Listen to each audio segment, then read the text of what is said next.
A way to make a great impression visually is to understand and utilize the power of negative space.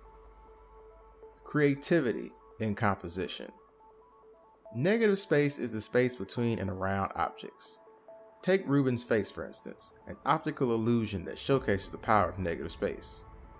You can choose to see the vase or the two faces looking at each other. Our brains are made to make sense of the things that we see. Your mind is choosing whether to pull from the foreground or the background to determine what it recognizes. The relationship between visuals we see and how we interpret them is fascinating. As a designer, it would behoove you to study and experiment with that relationship to produce unique brilliance.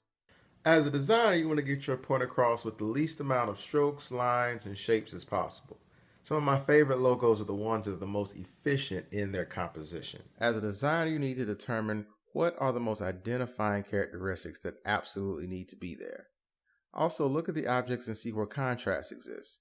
Analyze each essential element and accent. Choose what will be the foreground and what will be your background.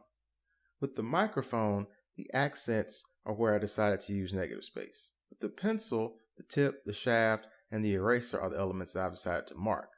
I can position these elements in a way where the overall idea of a pencil is seen without illustrating every single element. With both the microphone and the pencil, I utilized the great Illustrator tool known as Divide Objects Below.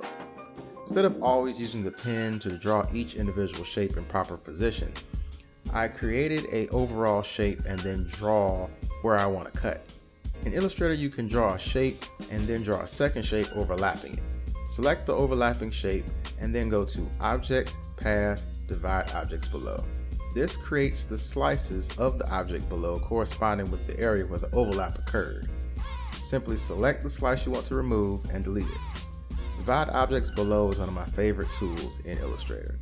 Designing logos that utilize negative space allows you to hone your minimalism skills.